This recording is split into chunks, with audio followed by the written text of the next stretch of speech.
जय श्री कृष्ण, जय श्री गणेश। कथा कहती है, तुलसीदास जी चित्रकूट के घाट पर प्रभु श्री राम की कथा कह रहे थे, रामचरितमानस का पाठ कर रहे थे। कई लोग, कई भक्तजन उनकी कथा सुन रहे थे। तुलसीदास जी जिस गांव से आते हैं, उस गांव का एक व्यक्ति भी वहां कथा सुनने आया था।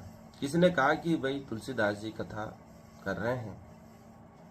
क्योंकि तुलसीदास जी के नाम से वो तुलसीदास जी को वह नहीं जानता था। जैसे ही वह उनकी कथा सुनने के लिए बैठा, थोड़ी देर सुनी, ध्यान से देखा तो उसे पता चला कि ये तो हमारे ही गांव का बालक था जो इतना बड़ा हो गया है। थोड़ी देर बैठ के वो उठ खड़ा हुआ तो पीछे बैठे व्यक्ति ने कहा कि भाई क्यों उठ रहे हो, क्यों जा रहे हो, इतनी मधुर कथा चल रही है। तो उसने कहा ये तो हमारे गांव का तुलसा है, हमारे सामने ही बड़ा हुआ है।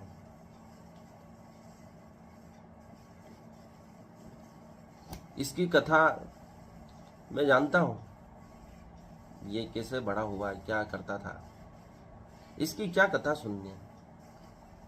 ऐसे ही हमारे मित्र की पीड़ा है कि वो बड़े महान कवि बनना चाहते हैं,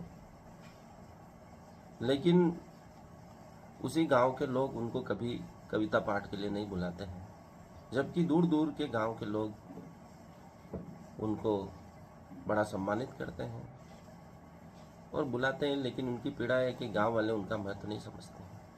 वैसे ही एक कथाकार को दूसरे गांव में बड़ी संख्या में लोग सुनने आते हैं, लेकिन एक व्यक्ति कथा कराने के लिए उनके गांव में उनको आमंत्रित करने गया तो देखा कि वो 2-4 लोगों को ही बैठकर कथा सुना रहे हैं।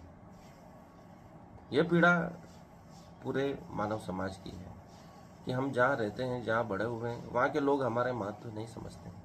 लेकिन हमें अपने प्रयास नहीं छोड़ना है, क्योंकि किसी को कुछ नहीं करना है, बस एक दूसरे के माथे आना है, दोष देना है।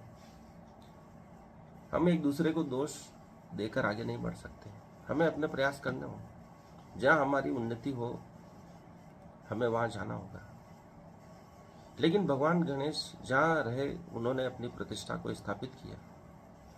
वो अपने परिवार में रहे और गणनायक बने, तो अपने परिवार में आसपास रहकर भी प्रतिष्ठा को प्राप्त किया जा सकता है। वह भगवान गणेश जी ने सिद्ध किया है। भगवान गणेश के हाथ में वीणा भी है, वह संगीत प्रेमी भी है। यह उनकी एक उच्च कोटि कला का